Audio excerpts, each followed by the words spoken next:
आज के हमारे इस वीडियो का topic ACB relay types and their working, मतलब कि एसीबी में कौन कौन सी रिले लगी होती है और साथ ही साथ उनका काम क्या होता है। दोस्तों आज का यह वीडियो इलेक्ट्रिकल के इंटरव्यू और साथ ही साथ इंडस्ट्री में प्रैक्टिकल वर्किंग के अनुसार काफी ज्यादा इंपॉर्टेंट है। तो बिना ज्यादा जिक्र आज के छोटे से वीडियो को स्टार्ट कर लेते हैं। दोस्तों अगर हम वीडियो के स्टार्टिंग में डायरेक्ट हमारे पहले सवाल के जवाब की बात करें कि आखिरकार एसीबी में कितने रिले लगी होती है और इनके नाम क्या है, तो इसका जवाब सिंपल सा है, हमारी एसीबी के अंदर टोटल 3 रिले लगी होती है। और अगर हम इन तीनों रिले के नाम की बात करें तो हमारी पहली शंट कॉइल मतलब कि शंट रिले लगी होती है। दूसरे नंबर पर हमारी यूवी रिले लगी रहती है। आखिर ये यूवी रिले क्या है, तो इसकी फुल फॉर्म है अंडर वोल्टेज रिले, तो इसीलिए इसे कहीं कहीं पे यूवीआर भी बोला जाता है। तो सेकंड नंबर पे हमारी यूवीआर रिले भी लगी रहती है। और तीसरी आखिरी रिले हमारे ब्रेकर में क्लोजिंग रिले लगी रहती है। दोस्तों इन तीनों रिले के अलावा आपको एक और रिले आपकी एसीबी में देखने को मिलेगी। आखिर वो कौन सी रिले होती है, तो आपको यहाँ पे दिख रहा है इस एसीबी पे यहाँ पे एक इलेक्ट्रॉनिक रिले लग रही है। इस इलेक्ट्रॉनिक रिले को आप यहाँ पे बड़ी स्क्रीन पे भी देख सकते हैं। यह कुछ इस प्रकार की होती है। इसे कहीं जगह पर इलेक्ट्रॉनिक रिले के अलावा माइक्रो लॉजिक कंट्रोलर के नाम से भी जाना जाता है। तो आपको इस बात का ध्यान रखना है कि एसीबी के अंदर हमारी टोटल ये सभी रिले उपयोग में ली जाती है। अभी के लिए हम हमारी इन तीनों रिले की वर्किंग समझ लेंगे कि आखिरकार एसीबी में इनका क्या काम है। लेकिन दोस्तों अगर आपको एसीबी में लगी माइक्रो लॉजिक कंट्रोलर मतलब कि इलेक्ट्रॉनिक ट्रिप रिले के बारे में जानना है और इसकी सेटिंग कैसे की जाती है यह भी जानना है, तो इसके ऊपर मैंने ऑलरेडी वीडियो बना रखा है। वह वीडियो आपको इसी वीडियो के एंड में मिल जाएगा। आप वहां से इसके बारे में अच्छे से समझ पाएंगे।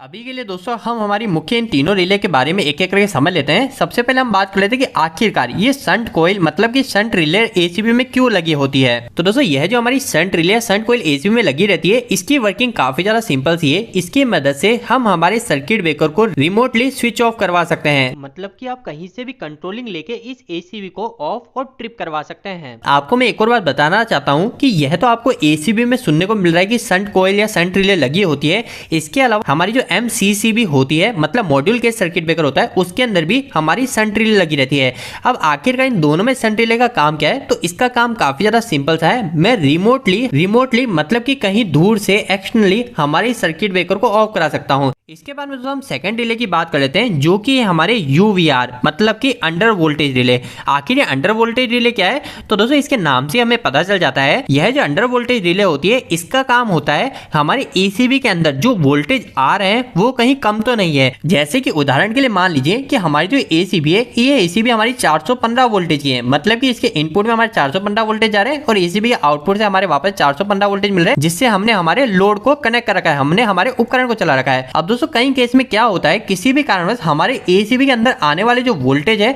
वह वोल्टेज हमारे कम रह गए। ये हमारे कई केसेस में हो सकता है कि हमारे जो सब स्टेशन से जो वोल्टेज हमें मिल रहे हैं वो वोल्टेज ही हमारे कम हो गए। इसके अलावा हो सकता है कि हमारी एसीबी में कई प्रॉब्लम आ गई। तो दोस्तों अब अगर इसमें से किसी भी कारण से अगर एसीबी में कम वोल्टेज आए, जैसे कि 415 वोल्टेज गए, इसमें सिर्फ 380 वोल्टेज ही आ गए और वह 380 वोल्टेज हमारे लोड को हमारे उपकरण को चले गए, तो इसके कारण क्या होगा, हमारे इस उपकरण को कम वोल्टेज मिलेंगे और उपकरण को जैसे ही कम वोल्टेज मिलेंगे तो इस उपकरण की जो एफिशिएंसी है वो एफिशिएंसी डाउन हो जाएगी और साथ ही साथ हमारे इस उपकरण के खराब होने का भी खतरा रहेगा। तो दोस्तों इसी चीज से बचने के लिए हमारे सभी एसीबी के अंदर एक अंडर वोल्टेज रिले जरूर लगी रहती है। आखिर ये अंडर वोल्टेज रिले क्या काम करती है, तो ये सिर्फ इतना सा ही काम करती है, हमारे इस एसीबी में कितने वोल्टेज आ रहे हैं कितने वोल्टेज जा रहे हैं उसको ये सेंस करती रहती है और हमने जितने पे इसको सेट कर रखा है, जैसे कि हमने इसे 400 वोल्टेज पे सेट कर रखा है, तो अगर हमारी इस एसीबी में 400 वोल्टेज से कम वोल्टेज आ रहे होंगे तो उसी सेकंड हमारी ये यूवीआर मतलब अंडर वोल्टेज रिले इस एसीबी को ट्रिप करा देगी। तो दोस्तों यह तो हमने अभी तक 2 रिले के बारे में जान लिया है, एक शंट रिले और एक यूवी रिले।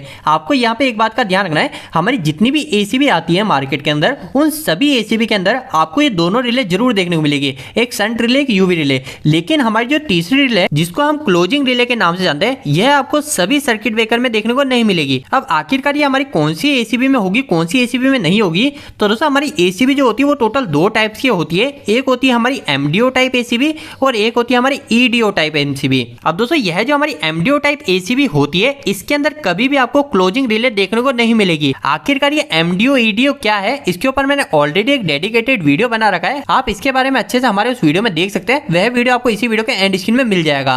अभी के लिए हम समझ लेते हैं कि आखिरकार ये क्लोजिंग रिले का क्या काम होता है। तो दोस्तों हमारी एसीबी में जो क्लोजिंग रिले होती है इसकी वर्किंग काफी ज्यादा सिंपल सी है। अगर हम में से कोई भी यह चाहता है कि हमारी जो एसीबी है इस एसीबी को मैं दूर से बंद चालू करूं, हूँ। आप यहाँ पे देखिए कि एसीबी के ऊपर यहाँ पे एक ऑन ऑफ के बटन लगे रहते हैं, एक बंद का और एक चालू का बटन लगा रहता है। लेकिन मैं चाहता हूँ मैं इस बटन से एसीबी को बंद चालू ना करूँ, इसके अलावा मैं एक्सटर्नली कोई बटन लगा दूं और उस बटन की मदद से मैं इस एसीबी को ऑन करूँ। यहाँ पर हम सभी इंडस्ट्री के अंदर एक बटन को यूज लेते हैं जिसे हम टीएनसी स्विच भी बोलते हैं, यानी ट्रिप न्यूट्रल क्लोजिंग स्विच। तो यह टीएनसी स्विच उसी एसीबी में लगा होगा जिसके अंदर हमारी क्लोजिंग रिले लगी होगी। अगर आपकी एसीबी में क्लोजिंग रिले नहीं लगी हुई है तो उस केस में आप कभी भी आपके सर्किट ब्रेकर को दूर से बंद चालू नहीं कर सकते। उस समय आपके एसीबी में टीएनसी स्विच भी नहीं लगा होगा, आप सिर्फ आपके ब्रेकर को यहीं से ही बंद चालू कर सकते हैं। इसके अलावा दोस्तों क्लोजिंग रिले और भी कई सारे मुख्य काम में यूज हो जाती है, जैसे कि हमारे सर्किट ब्रेकर को अगर हम ऑटोमेटिक करना चाहते हैं, मतलब कि हम चाहते हैं कि हमारा सर्किट ब्रेकर डायरेक्ट पीएलसी से ही ऑन ऑफ हो जाए, तो वह चीज भी हम इस क्लोजिंग रिले की मदद से कर सकते हैं। क्लोजिंग रिले का काम सिंपल सा यही होता है